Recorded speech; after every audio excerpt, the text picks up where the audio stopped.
So as Jaya said last night, could you turn it down just a wee bit?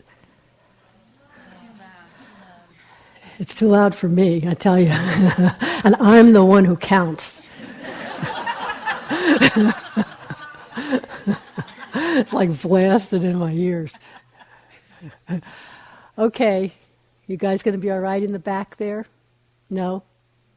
You can't hear it really? I'm talking really loud now. I do, I know. Always, I know. It's true. It's true, I know. Okay, a little bit up, but not as loud as before.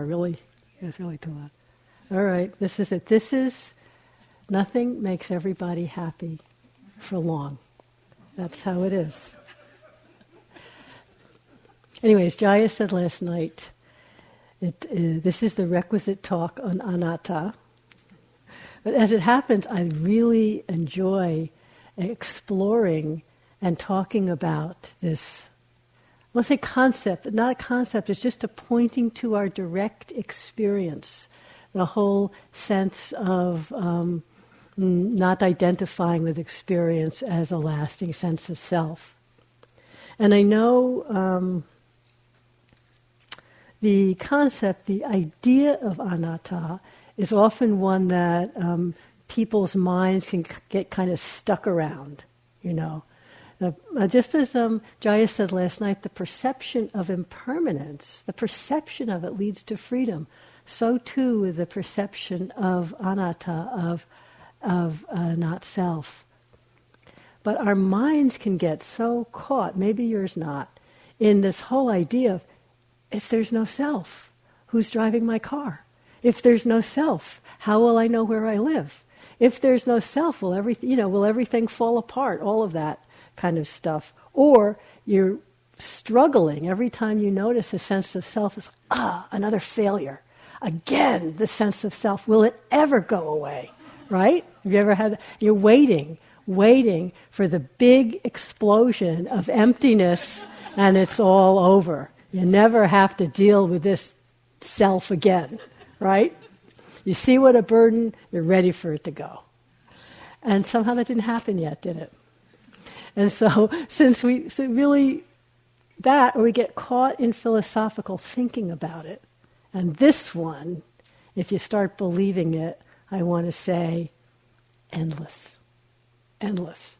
And so why I love talking and exploring sense of self, actually. I like to talk about demystifying the sense of self, investigating the sense of self. Because, you know, as the Buddha, everything he taught, as far as we can tell, isn't to introduce us to new philosophical concepts to discuss. It's really, wasn't his point in choosing what to share, but to point us to accurate perception of our direct experience to see what frees our heart and minds from confusion and suffering. So he's not like pointing to anatta to drive us crazy. See if you can get subtle enough to really see it. And, no. He's pointing to an obvious truth of how things are that when we begin to recognize frees us from confusion. And so, the way I look at it, which is fun, and that's the angle of this talk, is hopefully from a very practical exploration of the moment-to-moment experience of sense of self arising, sense of self passing away. Not about, if we think about it right, then we'll get the big bang. Also, I'd like to point out it's not always like that. There's one big explosion and you're completely free. It's often the way Suzuki Roshi talked about. You know how he talks about getting wet in a fog? You've heard that simile he uses a lot? Yes?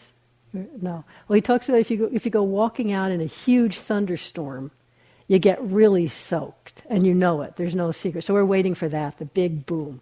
Because if you go walking out in a fog, and you get that here, we get that here a lot, fog. And if you go really walking in it for a couple of hours, you don't quite notice when, but you get soaked, like soaked to the skin, soaked to the bone.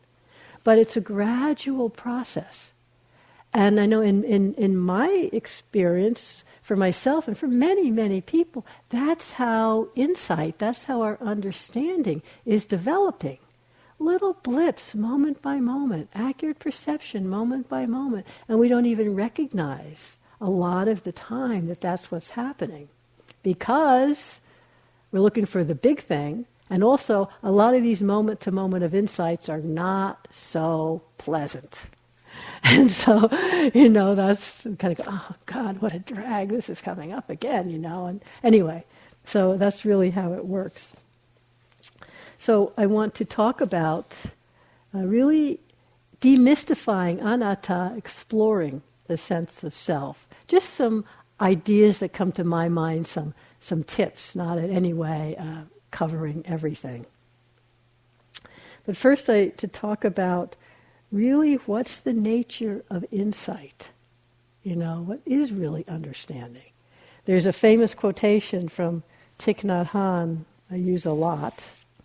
Understanding does not arise as the result of thinking. Did you hear that? Did you believe it?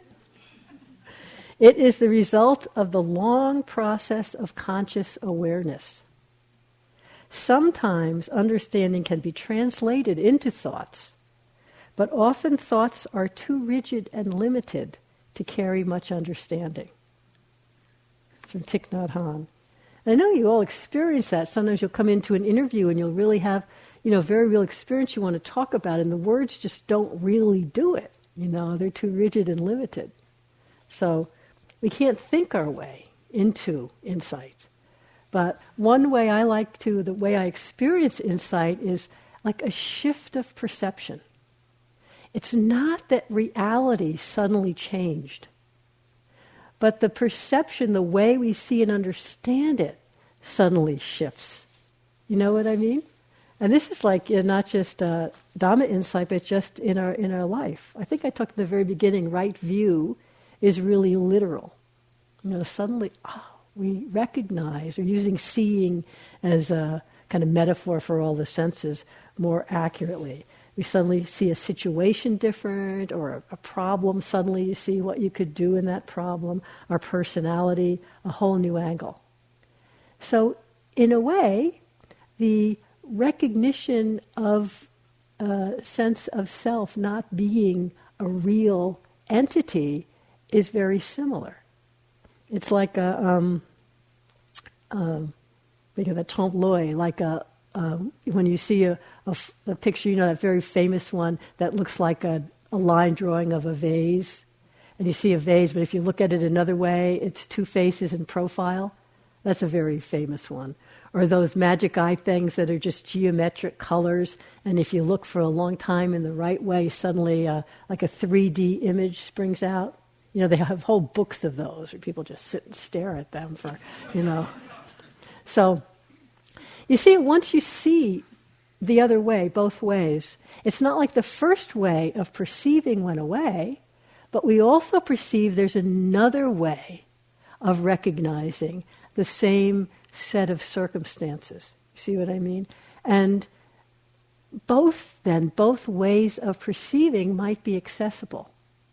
It didn't change reality, but it expanded. It really changed how we can perceive and understand in more than one way. And also we might see more accurately. So when in those magic eye ones, when suddenly you see like two hockey players. Now this is a trick question. Are there really two hockey players in that flat sheet? Is there really a three-dimensional picture in that flat sheet? No. It's a shift in perception. But you've seen the picture. If someone else came to you who never saw it and said, well, you're just a fool. There's no other thing in there. It's just these blue and yellow geometric patterns.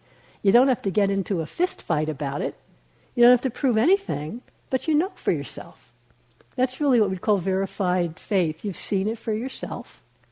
You may not always be able to see in that way again, but you've known that there's another possibility. Just that simple shift in perception. It's like a kind of an example of what insight is like. once we recognize the perception shifts, the perception leads to how we think about the world, how we view, how we respond, how we act. And I'll say more about that. And we've talked some about that already. So that's kind of like the basic of how insight works, this shift.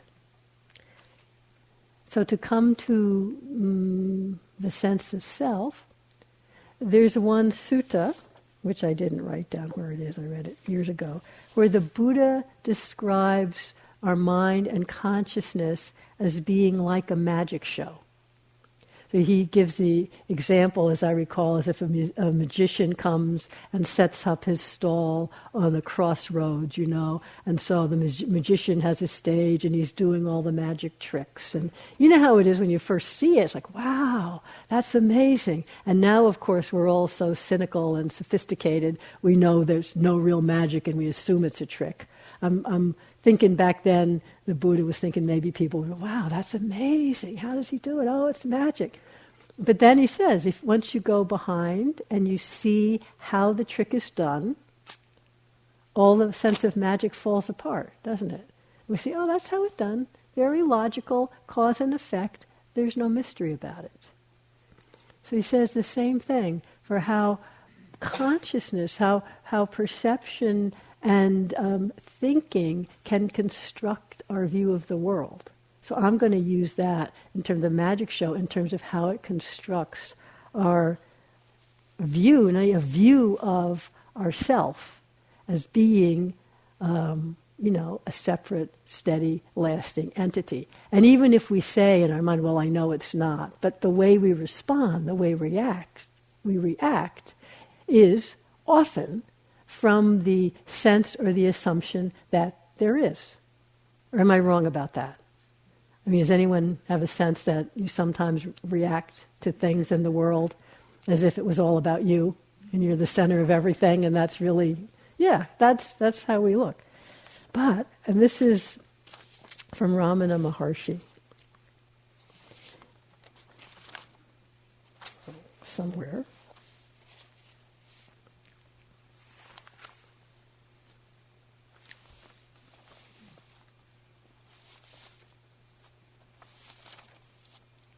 I'll find it.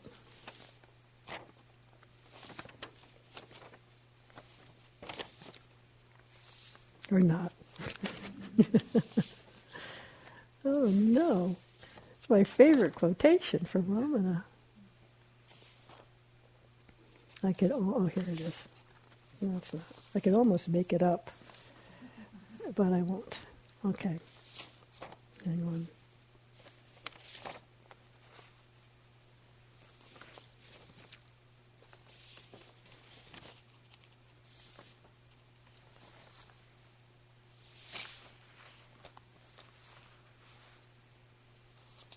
All right, I'm going to have to make it up. Oh no, here it is. Okay. It's along the lines of what the Buddha said about a magic show. So Ramana says, the idea of self is like a ghost caused by the play of shadows.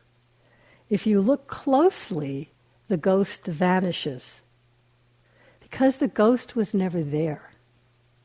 So also with the sense of separate self.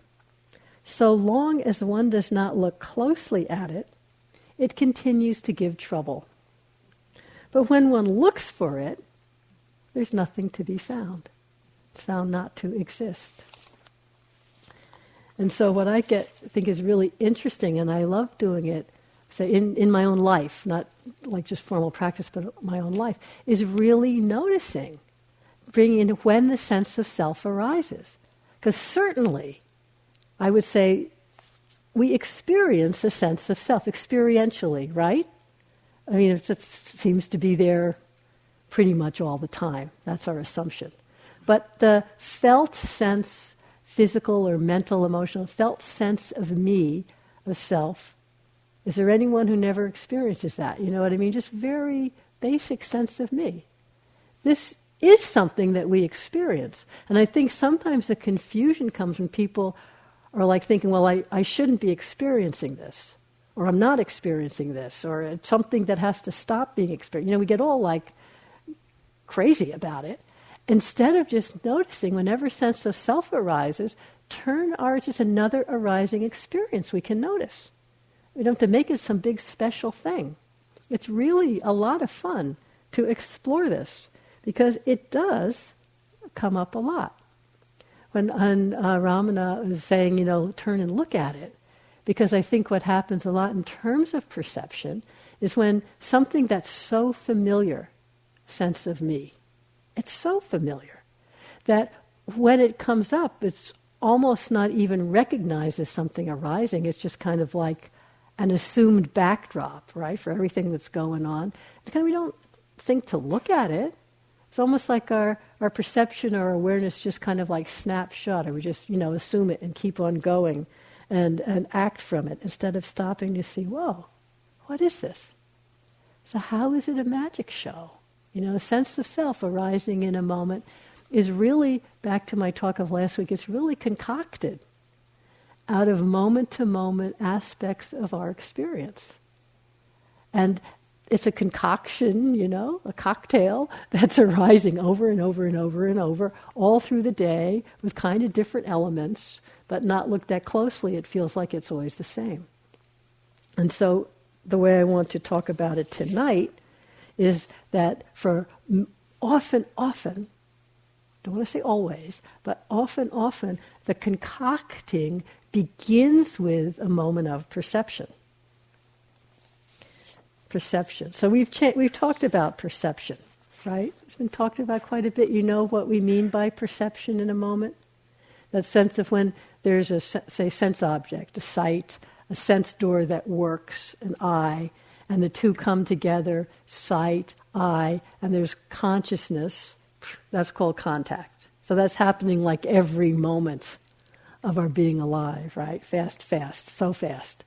And when contact comes together, one of the 5 aggregates that you say, as someone mentioned, I think Andrea or Brian, one of the 5 aggregates is perception. This quality, it's a mental quality that recognizes the experience. So seeing and perception is based on memory, be person. Or if it's someone it might be the name, or it might be red, recognizing it as a color, recognizing it as a bowl, right? This is going on all the time. Obviously, although it's not so obvious, it's pretty subjective. Because the particular perception, recognition is, of course, influenced coming out of our particular life experience, isn't it? But first to say perception arising every moment is certainly very useful. It's how we construct, it's how our whole world is constructed and explained. Of course, half the time it's constructed and explained inaccurately, so that's the problem. But we need some perception, and when we're all in more or less agreement, it helps things to run. Like you hear the bell gong out there, 15 minutes ago. Bell, it's time to come into the hall. The perception is you're yogis and I'm the speaker, you shut up and I talk. It's helpful. If we all didn't have any perception of who's doing what, it'd be chaos, and we hate chaos. So perception is really very useful. But it's also interesting to see how quickly the whole world, our whole description of a world forms around perception. Just to see how it works is also a very fun thing to play with here on retreat. Some people have been talking about it. A simple example happened to me a couple of weeks ago, but it just struck me because it was so clear. I was looking for a book for something about my talk a couple of weeks ago, some quotation, and I don't have my books here. And Andrea found the book for me down in the staff yurt. So I was looking through the book. It's a thick book, and I opened it to the page I want, and someone had already marked it there, a little note. And I looked at the note, and it was like this immediate, it was my handwriting. It's like, oh great, some things don't change. It's been 2 years since I was here. But it was like this immediate sense of me, It's just a piece of paper with pencil scrawls on it. And it was like a felt sense of me. It was really funny. It's like, wow, here I am. And then my whole life, when was I last here? And I guess I was using this. I do like this quotation. I guess I do use it a lot. No. But what was just really funny was how just some pencil scrawls could evoke my whole sense of self, past and future. Very interesting. Not bad or good, just really kind of fun to watch that. So, as I think Andrea was talking about, somehow perceptions are, of course, influenced by whatever qualities are arising in the mind, as well as memory. And when the perceptions are influenced by delusion, as she's talking about, we recognize inaccurately, or by greed, or by hatred. But sometimes we just see with another person, we recognize differently from each other, and there's not necessarily a sense of right or wrong, but just to see how we so implicitly assume our perceptions are accurate, but just from different personal histories and different cultures and different ethnicities and different countries and different languages, we're going to recognize differently, even when there seems to be a lot that's similar. There's a simple example with a good friend. Actually, Sally, Guy's wife, I was at their house once and I said something, it was kind of like a throw, like what do you call it? Just a throw over the couch. And I said something about, it's on that blue throw over there. And she goes, what are you talking about, the blue throw? I said, what do you mean, the blue throw in your couch? Big blue blanket on the couch. She said, that's not blue, that's green. And then we talked about it. I could not see green. She could not see blue. It's really interesting, And then you could get into a whole thing, who's right, who's wrong, like there's a absolute blue, and I'm right, and you can get nuts about. Okay, we didn't come to blows over the stupid blue-green Afghan, but that quality of perceptions that don't match, that can lead to war. It leads to a lot of arguments. Think of a close relative that you have a disagreement about a particular situation with. How much of that's based in altering different perceptions of what went on? It's really powerful. And so then when the perception's inaccurate, the whole world we create isn't reliable. The Buddha said, this is his definition of papancha, of complication, concocting, you could say. So dependent on the eye and forms, eye consciousness arises. The meeting of the three is sense contact. With that sense contact as condition, there is feeling tone, Vedana. So that's another aggregate as well as perception. So this, what one feels, that one perceives. So you feel it right away, perception. Beautiful blue throw. Green, not so pretty. Blue, nice. What one perceives, one thinks about. What one thinks about, one mentally proliferates, one complicates with associations, memories, etc. And with these proliferations as the source, the mind, the heart is beset. It is assailed with mental perceptions and notions. Like the story someone told about the monk painting the tiger on the wall and then getting afraid. So there's a perception. Make up all this stuff, we concoct all this stuff, and whether it's about me or something else, there's a sense of me at the heart of it, and then we really believe it. Until we can have a more accurate perception. Simple example, just to see how this happens.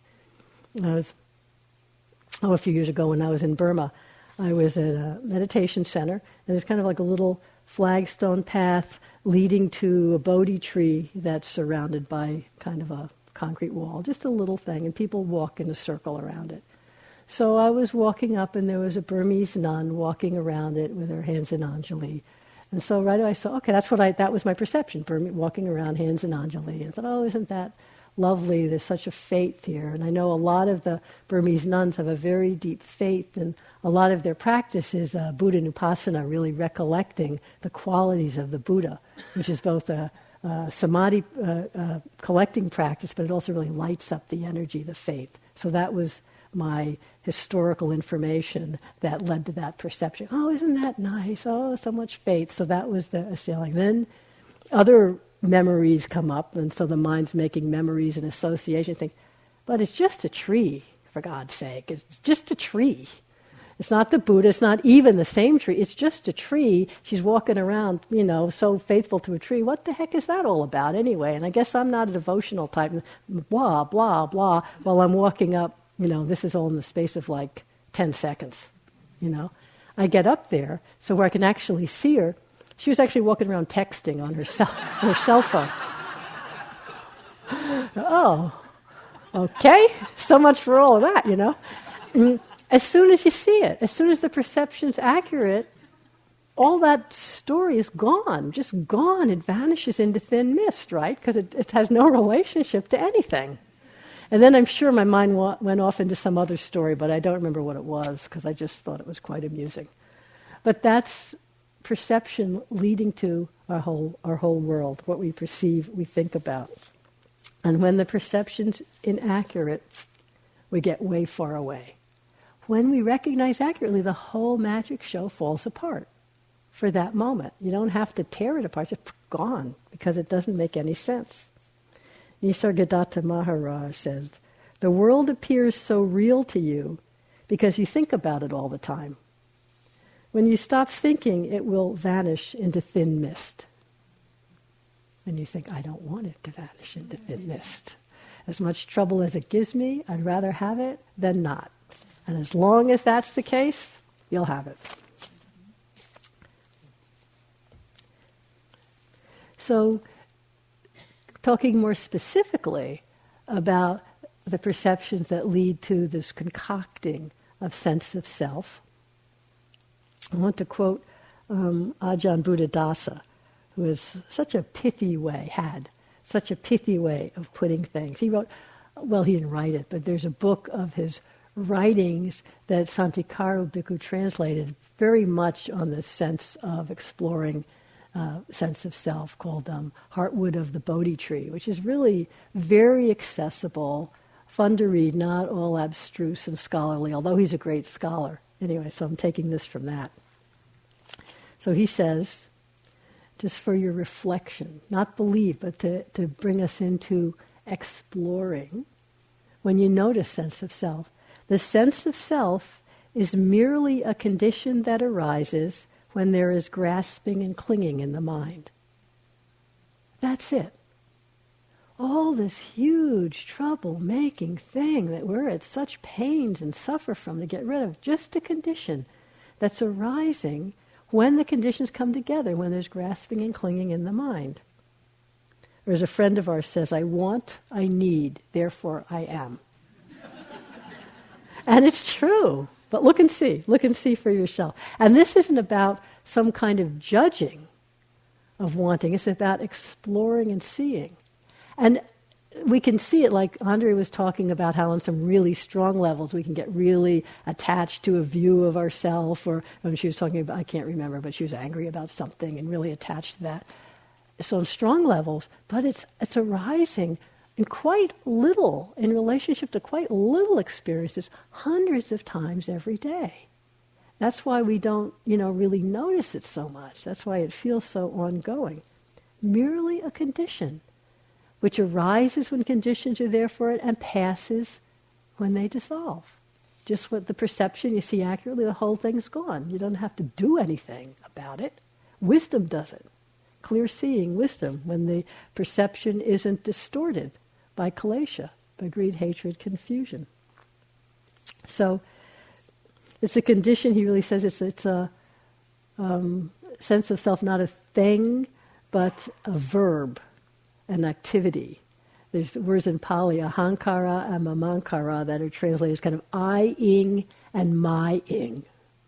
And that's what's going on in relation to something. There's grasping and clinging in relation to some little perception or feeling tone or feeling in the body or thought, I-ing, my-ing, boom, birth of self. So this, rather than think about it, is really, I swear, it's fun to explore this when you're in somewhere like this on retreat, where you have the time and the space, and you're not too involved in complicated interactions, so you can kind of see it coming in little ways. And this isn't to get all demoralized, oh my God, every time I turn around, a sense of self, that's too much. No, that's great it's too much, because that's how we get to see it. If it just came up once a day, You'd have to be like so alert to catch it. But luckily, you'll have a lot of opportunities every day. How fortunate are we to explore this in this way? So I'll give this little story. I always use this same one because I like it, and then why make up a new one when I have this? It hasn't happened since then. 10 years ago was the last time sense of self arose in my... Why are you laughing? Luckily, I'm not a monk, because laying claim to false attainments is a Parajika offense, but I am not ordained. So, anyway, very simple, just to kind of give a sense of how we can explore it. I was on a long retreat like this at IMS in Barrie quite some years ago, and I know it's quite some years ago because, it's similar to here, the whole setup. You go in the dining room and eat, all 100 people crammed in there, same kind of deal. And I know it's a long time ago because at that time, we didn't have so much uniformity of dishes and mugs. Now everything's the same, but then it was all the mugs that had collected over the 20 years of IMS that people had left there. So you'd walk in to eat or have tea, and there's just shelves of mugs, all completely different. And I was just deep in the retreat, and for weeks I would just go in, take whichever mug, have my tea, whatever, and it was just whatever was going on was going on. It was just simple and easy. But one day I went in, I took the mug I'm doing, but as I was sitting there drinking my tea, what I realized now is it just felt very pleasant. The color was pleasant. The way it felt, how some mugs just feel good in your hand, was pleasant. And the thought of, this might be the perfect mug. It's just so nice. I like it.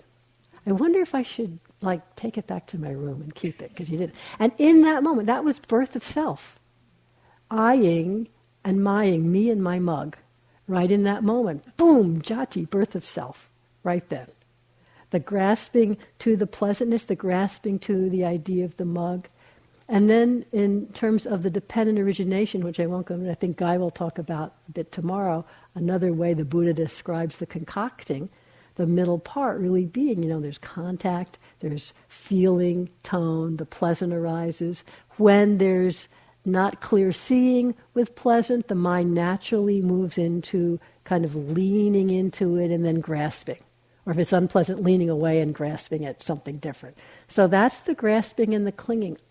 Me and my mug. And the next is becoming, turning into birth of self. So it's all really fast. But from that first sense of the mind grasping, sense of me, there's a condition that arises when there's grasping and clinging in the mind. So instead of just being like me and my mug, that very quick movement of grasping at seeing, at the perception, at the pleasant feeling, and then all the birth of self, and then all the attendant thoughts that come with it, all the concocting. And I saw that. And you can feel, and this is where you can really notice when that grasping comes in, it's almost like a physical or mental, however it is for you, like a contraction. The world contracts around. I can feel it, me and my mug. And as long as we're focused on the thing we want, we don't notice that. But really, when the Buddha talks about grasping as a maker of measurement, instead of just the awareness, field of awareness, and things are coming and going, it all narrows down to me and my mug. So in that moment, I saw it. Put it down. Never mind, I'm not going to save it. And that was the death of that self. And that's where the dependent origination goes, from birth and suffering and death. So in that moment, that was the death of that self. It was over. As Ajahn Chah describes the dependent origination, as it's these 12 links, as I just described the middle ones. But he says, it happens so fast. It's not like you have moments to explore. Wait, there's the clinging. There's the grasping. Wait a minute, I know birth is about to come. I know becoming, He said it's like if you fall from a tree. It's really fast and you hit 12 branches on the way down, but boom, you just land in dukkha. You don't really have time to stop and reflect on each branch. Wow, there it is. Birth of self, death of self. He's so funny. Okay, so that was it for then. But the next day, I came into the dining room. So I'm just coming in, but I did know, I looked for that. I pretended to myself I wasn't, but, I'm not really looking. But let's just look instead of taking the first. Oh, there it is. So right then, noticing the constriction of wanting, the taking it, the sitting down, this really is a good mug. And so I started, maybe I should really take it to my room. I will. I started plotting. Not plotting, I mean, to take it to my room. And the complications. I thought, well, my room is all the way at the other end of the building. I'm walking really slow. That means every meal I have to schlep for half an hour walking down to get it, schlep for half an hour back, so I have to start an hour early to get my mug, to drink my tea. But okay, maybe not. Put it down. Put it down. And then it really died. It didn't get born again. But to really see, that's the complications that come from birth of self, from grasping at something so simple. So you see, it's fun to watch, right? You don't get all upset about it. Don't take it personally. Every single person, except maybe arhants on this earth, the mind is concocting like this all the time, And then we, beat ourselves up because our mind is doing it. Believe me, if we had a choice, would you do this if you had a choice? No, it's just what the habits of mind are doing. So we bring in our moment-to-moment mindfulness and explore it. And seeing the difference between what's effortless, the times with awareness, you're just noticing what's happening. There's interest. It may be clear, it may be vague, that doesn't matter. It may be subtle, it may be gross, that doesn't matter. But there's just a sense of effortless being with what's happening, however it is, until some grasping at some experience comes up and there's a sense of self which just kind of freezes everything. And as, several people have said, that it's so exhausting.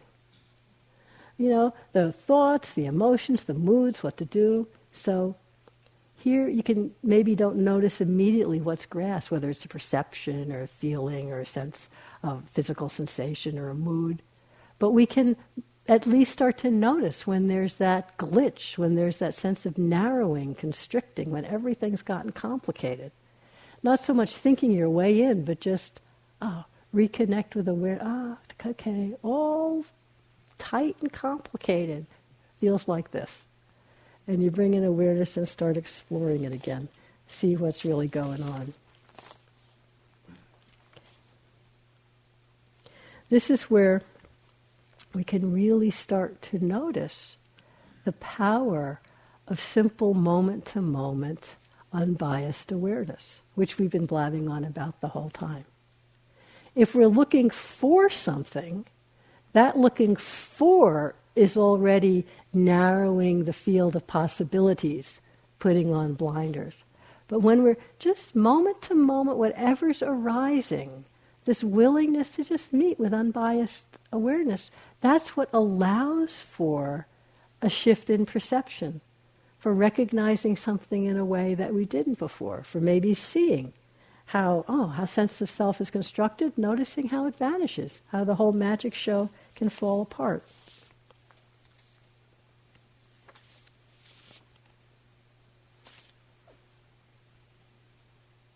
Okay, just quick. So a person that's inspiring for me in the sense of giving me the felt sense of this kind of freshness of moment-to-moment unbiased awareness. Just the newness, the willingness to be present without an overlay of concept or idea. I think James showed a picture of a baby, right? Just that that newness, that freshness, that willingness or interest to learn.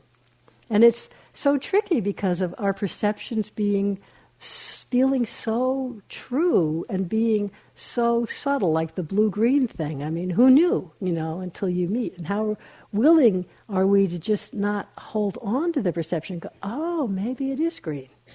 And even trying can't see it. Anyway, someone who inspires me in that way, it just gives me that feeling, is the cellist, Yo-Yo Ma, who I haven't ever seen him or heard him play in person, but I've seen various videos and movies about him over the years.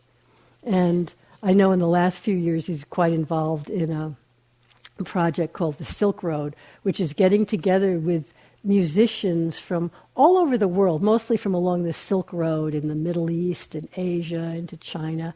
And they get together and compose and play with all the different instruments and all the different kinds of music.